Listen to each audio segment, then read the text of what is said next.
Hello, welcome to the next video in this series, which, as I mentioned last time, is going to be about pushing back. This is sort of builds on a sort of classic Blood Bowl article called "The Art of Blocking," which has been covered in video form by Mike Davis, which I'll link below. Now, this what Mike recorded was made with the 2016 rule set in mind. Obviously now the 2020 Season 2 edition's come out. Some things have changed. Blocking's fundamentally not changed that much. Neither is pushing back. So both what Mike did, what I'm doing now, will apply whether you're using the new rule set or you're still playing Blood Bowl 2 or the 2016 box set edition or the 2016 living rulebook, however you might be doing it. So we're just going to look at pushing back. So just quickly recap what the rules are on it, just for the sense of completion, if nothing else. But when you're pushing back, it's much like these two diagrams on the screen. So you've got Black Orcs in both these diagrams blocking blocking human linemen. Whether you're pushing back diagonally or sort of on a horizontal vertical plane, the places you can push back to in normal circumstances are the square directly opposite and then one each side. So that sort of either makes an L shape on a corner or it's just a straight line of three squares. There are obviously there are some skills that will affect the rules around this. So you get grab and sidestep will affect what squares can be pushed to and who chooses where they are. Stand firm means people aren't pushed back at all if they choose to use it. So there are exceptions to this, but this, generally speaking, whether you're pushing someone back or knocking them down and pushing them back, these are the squares, and the attacking player chooses which square it goes to. Now, if any of these squares are filled in by other players, whether they're standing up or prone, that square as an option is not a place you can push back to, so you have to go to an empty square. And if all the spaces are filled in with players, you push them back as well, and then you get what's called chain pushing, which we'll come on to later in this video. What we mostly want to do through this is just to be looking at some of the things you need to think about what choice you're going to make when you're choosing which square you're pushing back to, and also when you're blitzing, which square you're going to block from, which affects what squares you can push back to. That's sort of an important part of it, really, about making the important decision of which square your blitzing player is going to stand in to deliver the block part of their action because of the three squares that are going to be available. We'll see what I mean with some examples, so let's have a look.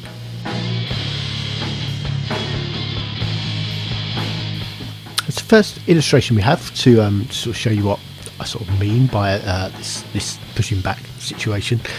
So here is a Nurgle team playing against Chaos. Nurgle are attacking. This is a Pestigore who's holding the ball, being marked by a Beastman.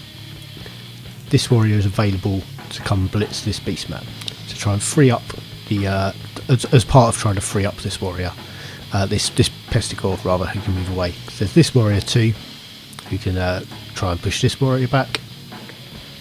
Having warriors on both teams means I'm saying the word warrior a lot, but you hopefully see what I mean. So you've got this one coming in here, to blitz this beastman. This beastman, too similar, these teams, right? Basically, options this warrior has available where he can block from. He's got 2 dice wherever he goes because he's outstrengthened him.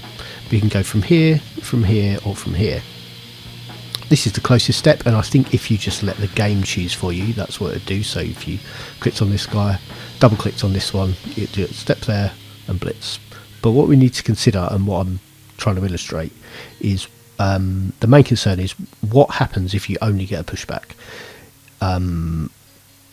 Because if you push back from here or here, if you think about from here diagonally, these 2 squares are blocked, it has to go there. From here, you've got that sort of flat plane, but this square and this square are blocked, so it has to go there.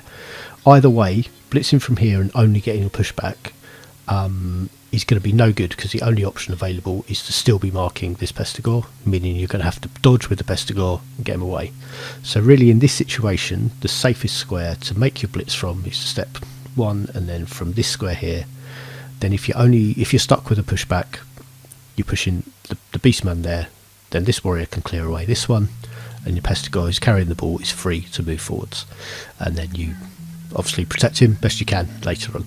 But it's just that simple act of thinking about which square is going to be the best one to make your blitz from. So Nurgle player, it was me, but yeah, chose correctly, got knocked down anyway. But if that was just a pushback, this beastman would have been in here, meaning the pester carrying the ball was free to move. Let's have a look at another one. Right, so this one I'm going to have to try and describe with images, because it was a really good example of choosing the correct square to blitz from, to make a real difference to how the game, in this case, how the game turned out. Because this is a hobgoblin in here. Don't know if this image is very clear. With two dwarfs, so this is dwarf runner has come to mark to give an assist, and this Longbeard has come to blitz this hobgoblin ball carrier in turn 16 when the dwarfs are winning 1-0. So what happened is the Longbeard blitzed the hobgoblin from this square, but was stuck with the pushback, so had to go. When it came to it, was being stuck with the pushback, sort of chose the right square and pushed there, but only had there and there as options. There just is a 3+ dodge out. Here is a 4+ dodge to get out to score. But if the Longbeard had blitzed from this square instead, we'd have had a different situation, because it would have meant. So this is what actually happened: pushed back there and followed up. So it's left a 4+ dodge to score. But if it dodged blitzed from here, could instead have pushed the hobgoblin there, which means it can still score, but it's going to force them to make 2 dodges. Going directly that way is 5+ and 4+, because dodging is 2 tackle zones and then 1. Or this way, I put the numbers wrong on this image when I was explaining it to the sort of new coaches playing at the time. But the hobgoblin dodges from this square would have to dodge there on a 4 and then there on a 3. So it's forcing them to make 2 rolls, and then has the movement to come round anyway. We'll never know if that would have worked or not, but this hobgoblin did make a single 4+ dodge to score and level the game right at the end.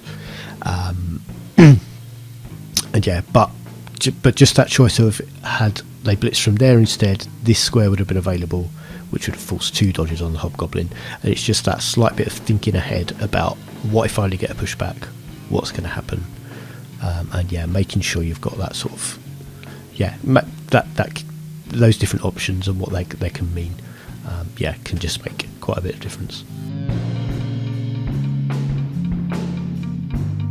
I'm not going to dwell too much on surfing, because there's a sort of streamer called Andy Davo who plays tabletop as well, as far as I can tell, but who is great at it and explains it really well. And I'm going to link 1 or 2 of his videos below.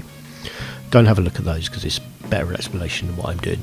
But we'll look at a couple of examples and give you some things to think about for that.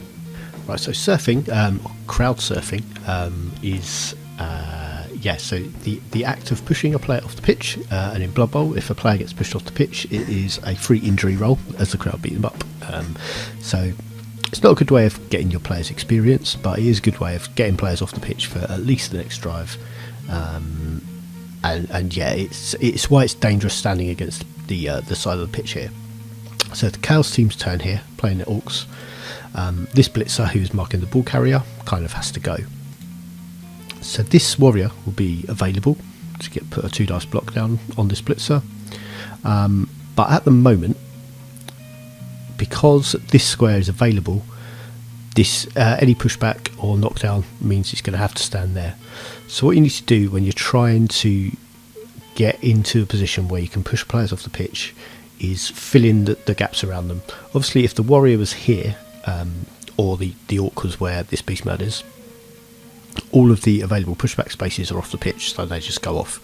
But when it's a diagonal like this, you need to fill in this space here, and then your only available space is off the pitch.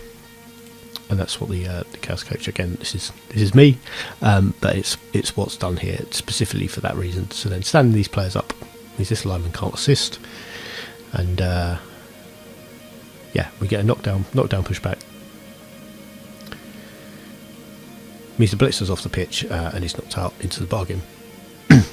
There are the crowds putting the boot in.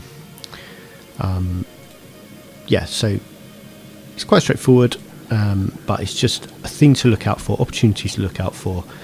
If you've got players who are stuck by the side of the pitch, what can you do to get them off of beyond the touchline? And it just means filling in gaps around them. We'll look at a little bit more complicated example where now we push a sidestep player off the pitch. Okay, so this is that same Chaos team we just saw, this time playing Elven Union. Now the ball carrier this time is Chaos Warrior, again right by the touchline, but that means this blitzer who just tried to blitz the ball carrier, I think got a pushback from here to here, so went back in there.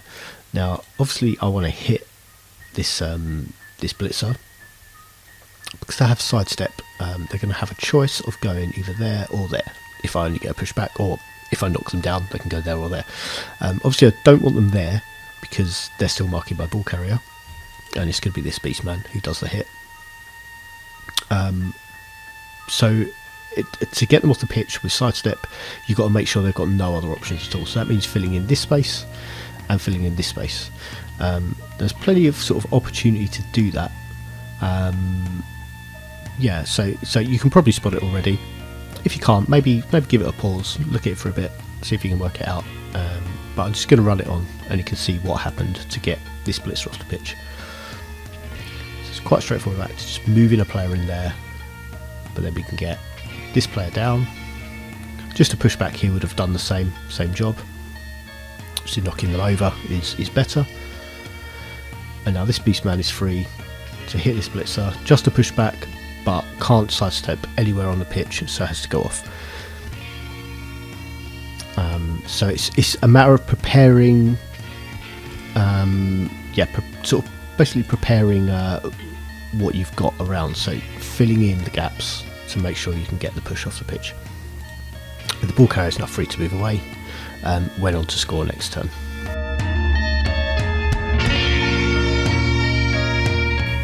Okay, so first example of chain pushing we're going to look at. So chain pushing is where you push someone back, and you have no option but to push them into someone else, and they in turn can push someone else and get them to keep moving on. So this situation I'm in here, which is turn 7, with my human team playing Amazons. They're one touchdown down.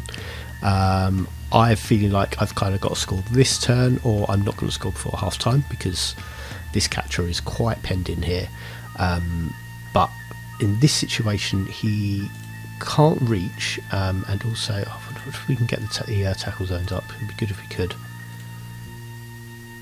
Don't think it's going to show us them. No. Right, but has sure feet and sprint. So if I can get him sort of out of this box, he was caged up here, this player got pushed away and now is marked by 2 players. Dodging to there, he's going to be on a 4 because it's into a tackle zone. And I think there's a player with tackle here too, this blitzer. So a tough ask trying to get out of there. So what I need to do is move him somewhere else before I activate him.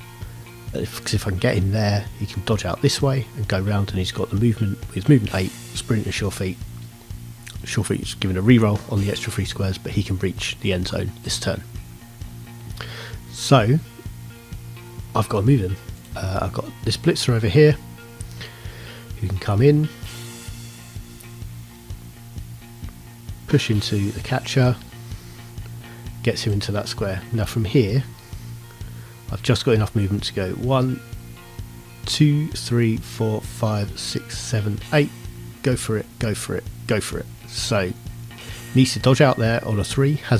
Doesn't have a reroll to do that because hang on, that's not the tackle player. So it does have a reroll to do that. It can go there on a 3 with a reroll. Then has to step in there, dodge out again. This player doesn't have tackle either, so he'll get to use his dodge skill for these, but can only use it once. Do still have a team reroll available, but yeah, so has to make 2 dodges and 3 go for it rolls, but couldn't have done that from this square, so needed that chain push to get him in scoring position this turn. because I was not confident he'd have stayed up another turn and been able to reach. So now has to go make that move, uses dodge early and fails his second one.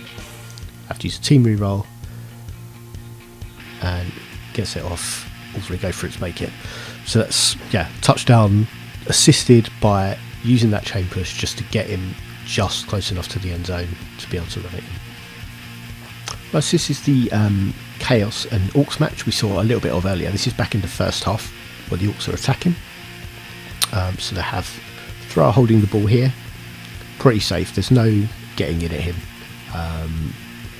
Got these two beastmen I'd love to blitz this Thrower with, but too many difficult dodges to get in there.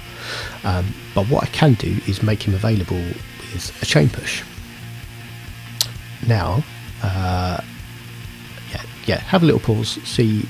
Well, I'll leave it for a few seconds, see if you can spot how it can be done, and we'll have a look in just a minute. So carry on now, but pause it if you need a bit longer. Gonna run it on and see what happened. So first thing we need to do, because we want to push back into this thrower, is we've got to fill in this gap here, which we did with this warrior, making a throw and a block. And now here, I have a choice of these three squares, which are all occupied. So I can choose which one I want, and I want to push the thrower back to make him available and vulnerable to a blitz. And is now available to be blitzed from this square. Because beastmen have horns, that's going to be 2 dice, as long as I take this blitz as assist out, which this one is going for first. The thrower has blocks, so I want to use a wrestle player, just in case I have to use a both down. Use a reroll and get him down. So that's the ball carrier taken down, making it much more difficult for the other team to score. But yeah, had to be pushed into a position where he was vulnerable by using players around him, and it's sort of a vulnerability of really tight caging that can be the case. But if you can fill in gaps around them, you can move that ball carrier somewhere where they're a bit more vulnerable.